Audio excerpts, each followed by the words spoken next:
National Monetary Fund's Monetary and Financial Committee has just concluded its deliberations in Washington. Now, the meeting was for the first time chaired by South African Reserve Bank Governor Lesetja Kangyago in his capacity as the chairperson of the Policy Steering Committee of the fund. He is alongside IMF Managing Director Christine Lagarde as they brief journalists on their conclusions about the world economy. Let's now take you live to Washington now. Good.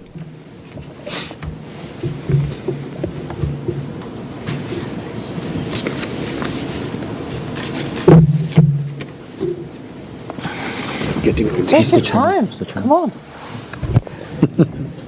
You know, while you're looking for your document, I take this opportunity to actually congratulate our new chair because he's succeeding Augustin Carstens, and I have to confess that the opening of the IMFC session was actually us two congratulating warmly former Chairman Carstens, who left as chairman and stayed as observers, as head of the BIS. So sometimes you have those funny circumstances of one person going, being bid very well, and then coming back through the window. It's quite funny. And we talked a lot about fixing the roof, having the window of opportunity opened. And I'm sure that our new chair will explain to you all of that. Oh, we talked about bridge as well.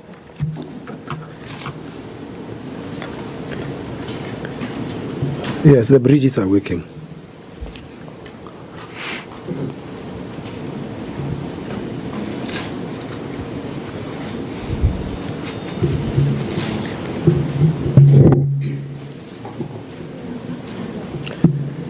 Good.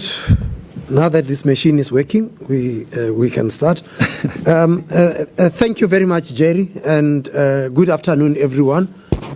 I'm pleased to be back in Washington, D.C. to convene the International Monetary and Financial Committee, which is also my first meeting as the committee's chair. I will briefly summarize a few of the key findings expressed by the IMFC in its communique, and then we will turn to your questions. Our discussions and dialogue over the last 2 days established that we agree global growth is stronger and more broad-based, with its main drivers being trade and investment. While we have turned the corner after a decade of crisis, we agreed there are some dark clouds on the horizon, and we need, collectively and individually, to focus on deeper economic reforms to ensure higher, sustainable and inclusive growth. As the communique notes, I quote, risks are broadly balanced in the near term, but remain skewed to the downside beyond the next several quarters, close quote. This is because rising financial vulnerabilities, increasing trade and geopolitical tensions, and historically high global debt threaten global growth prospects. The committee had identified demographic headwinds and subdued productivity growth that have the potential to reduce higher and more inclusive growth in the future. But not all is gloomy. Many of these challenges can be addressed through decisive policy actions and collaboration. We agreed that the current environment of strengthened growth is still an opportunity to act. The sun is still shining. And as the communique says, the window of opportunity remains open and should be used expeditiously. Our discussions this week were conducted against this backdrop and in the context of sharing our experiences over the public policy challenges that we all face. So to point you to the key passage we stated, and I quote, we will cooperate to tackle shared challenges. We affirm the importance of implementing the conclusions of the G20 Hamburg Summit on Trade and recognize the need for further dialogue and actions, close quote. The communique also notes countries are working to strengthen the contribution of trade to our economies at a time when there are heightened concerns over evolving tensions. As I mentioned earlier, we are concerned about rising debt vulnerabilities in many countries. But debt in low-income countries was highlighted in our meetings. We agreed that the IMF and the World Bank Group should develop a multi-pronged work program to address the problem, enhance debt transparency, and help countries improve debt management capacity. This requires collective efforts by debtors, creditors, and the entire international community. We also endorsed the Managing Director's global policy agenda and supported the IMF's work in 6 broad areas, namely, promote a stable international monetary and financial system. Secondly, help countries tackle shared challenges. Thirdly, safeguard debt sustainability.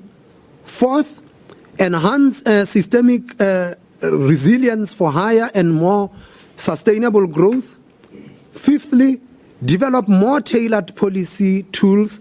And lastly, strengthen the international monetary system. In so doing, we ask the IMF to continue collaborating closely with other institutions and relevant stakeholders. We also reaffirmed the IMF's role at the center of the global financial safety net. Now, before I take your questions, let me once again thank Christine Lagarde for hosting the IMFC this week. We had very productive and informative discussions, and they came at an important time in the current global economic cycle. Thank you, Christine, for being our host, and with that, I would like to turn to the questions.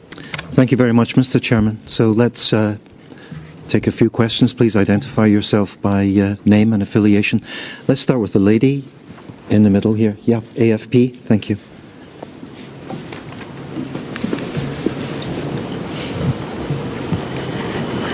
Hi everyone, Delphine Twitou with AFP. My question is to Christine Lagarde. This week you insisted on the need of dialogue between countries on the trade issue. After the meeting this week, do you see any improvement on this issue? And another question related to that. Yesterday, Stephen Mnuchin said that he sees more problem with trade unfair practices, which is a threat for the global growth. What do you comment on that?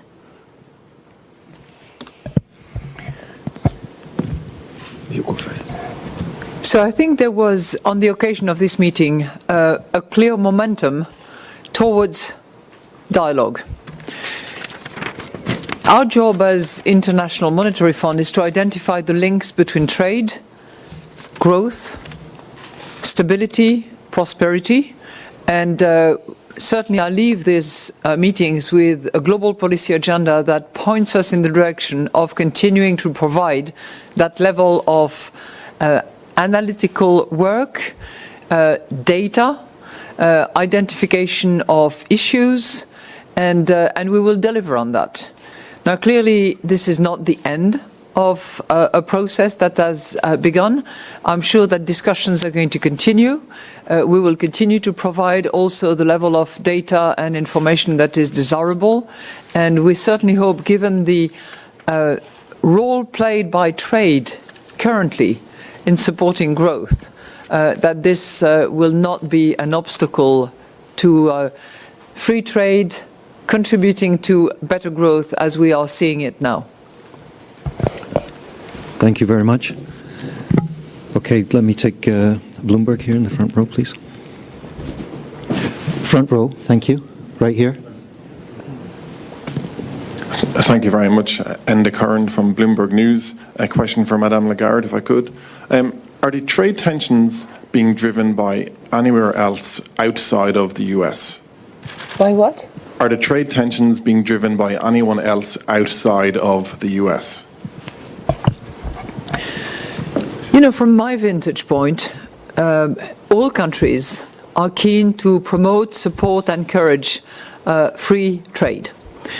There are concerns from many corners about various things. One is the rise of protectionism that we have observed now for the last 3 years or so. If you look at WTO work and reports, it has gone up here and there, and we've seen many more protective measures taken around the globe than we had previously. So there is a constant, albeit low, rise of protectionist measures.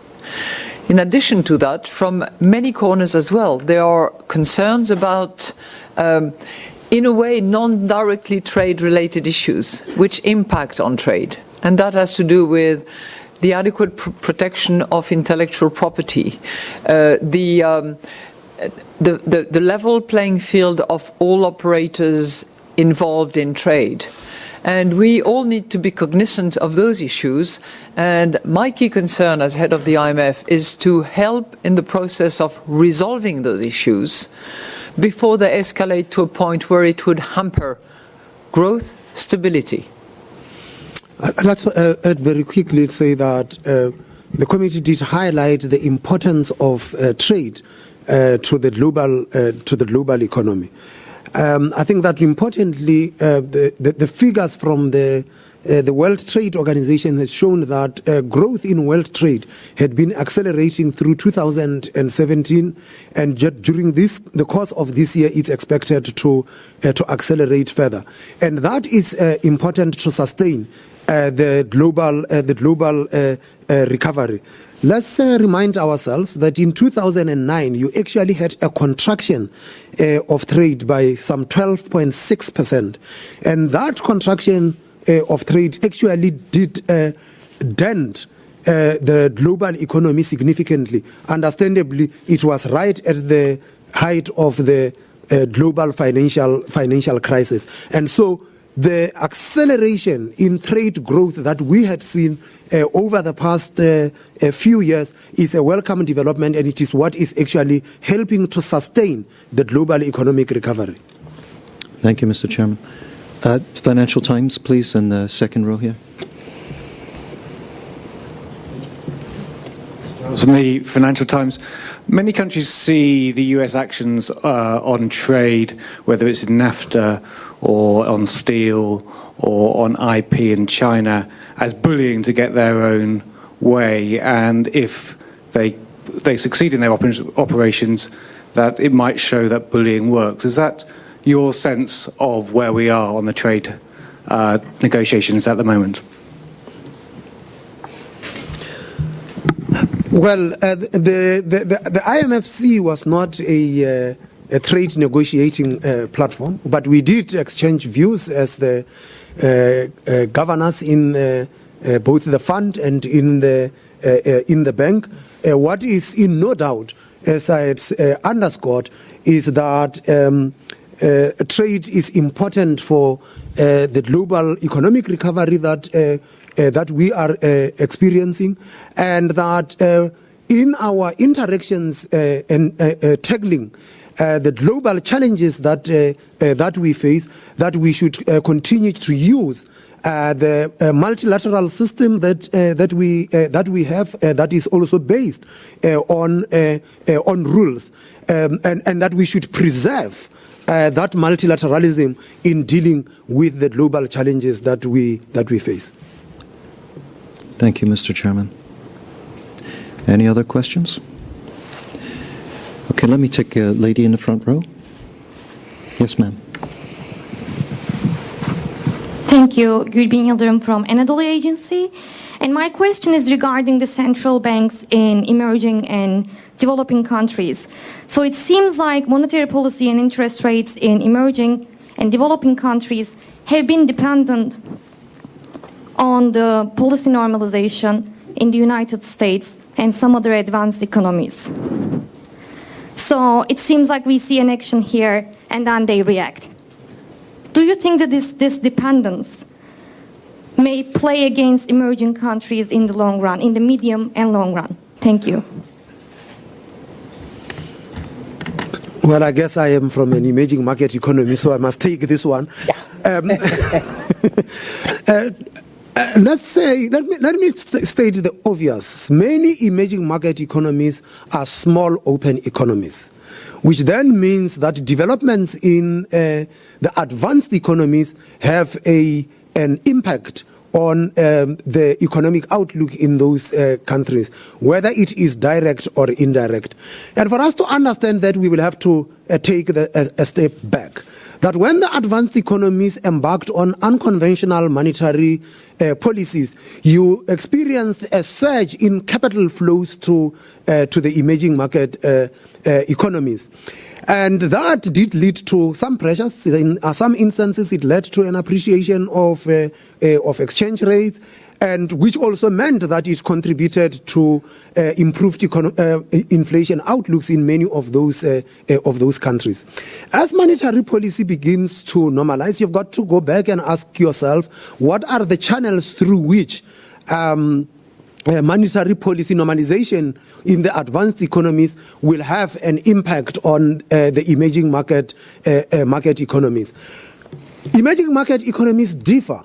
It's for most of these countries, it's going to depend on whether they are within their inflation targets or they are outside of their inflation targets. For countries that are within their inflation targets, a tightening of monetary policy in the advanced economies is not something that you would have to follow on a basis point by a basis point. At the very least, the approach that we had taken in the case of South Africa was that we would look at what is happening in the advanced economies to the extent that it has got an impact on key variables. Mainly it feeds itself through the exchange rate.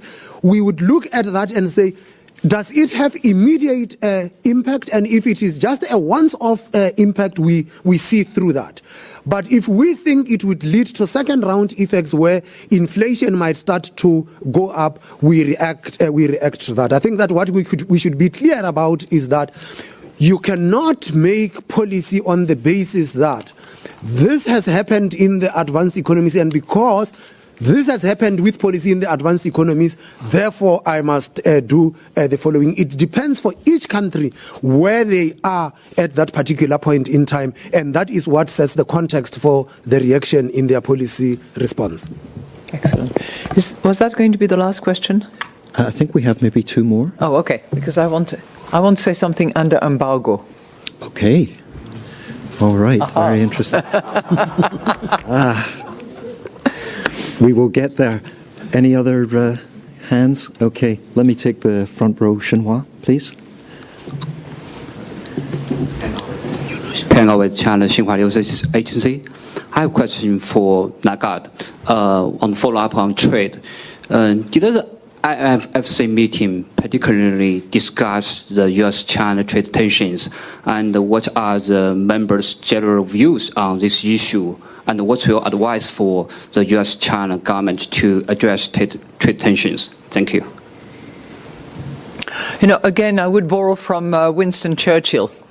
Better chat than war, or something along those lines. So certainly continuing this dialogue and doing it in a peaceful, discreet manner, not necessarily in front of all of you, not necessarily with communiques as you would expect, not necessarily with press statements or leaks, but to conduct that dialogue as much as possible, and to work on the basis of free trade, rules-based, multilateral institutions working and helping.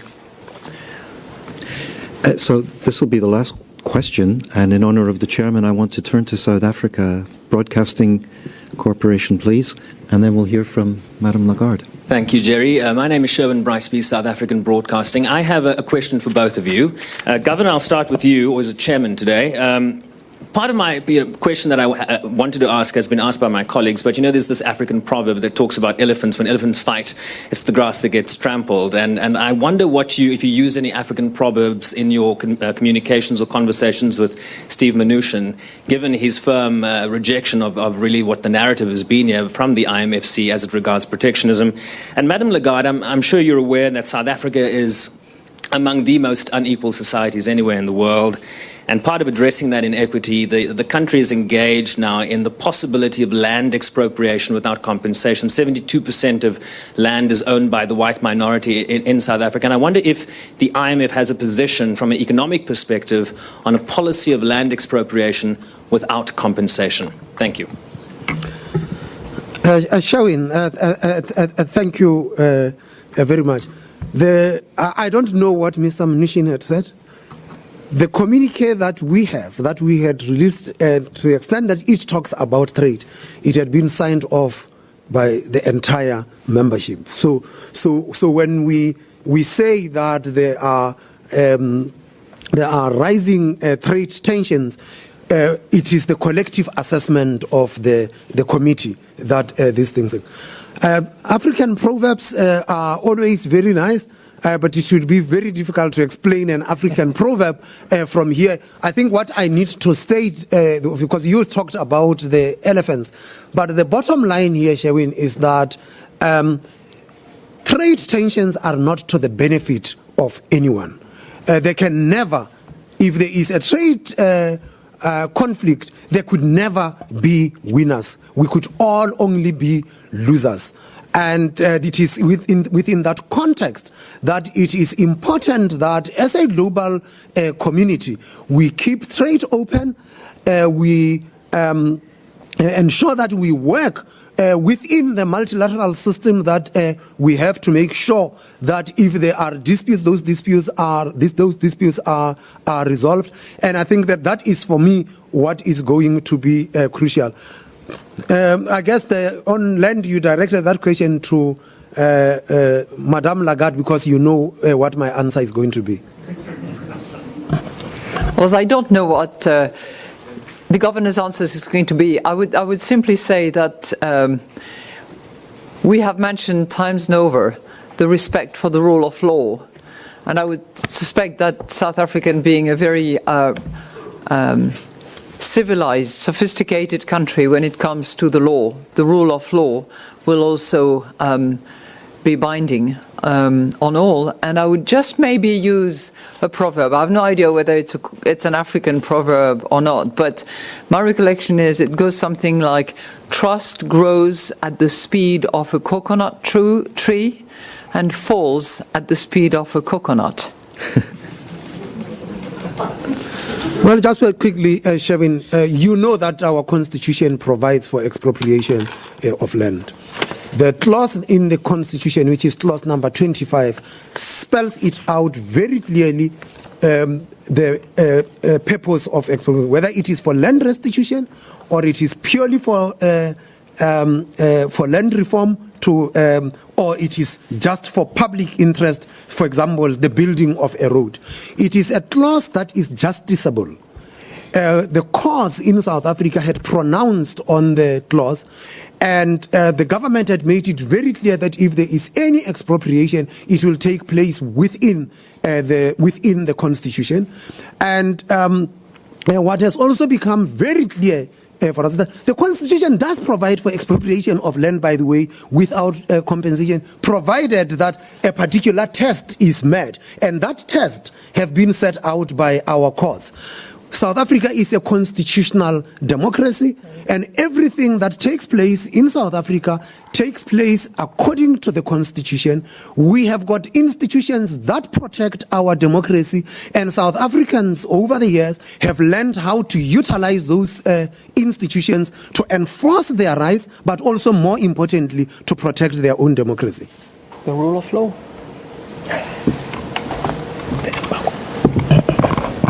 That's it. The embargo. You said you've got an embargo. Oh, yeah, my embargo. I was wondering why not everybody was packing up and going. Okay. Now, I have to check with Jerry. Can I do something under embargo and trust that it will remain under embargo? No. Okay. No. Sure about that. Yeah. I tell you, you're going to be back in a room like that at the end of the development committee meeting. And provided that, which is why I want that to be under embargo, but provided that there is a capital increase taking place across the street at the World Bank, I would like to be one of the first to congratulate the World Bank and its management, its board and its staff on behalf of the IMF. keep it secret. No. Thanks, everybody. Thank you.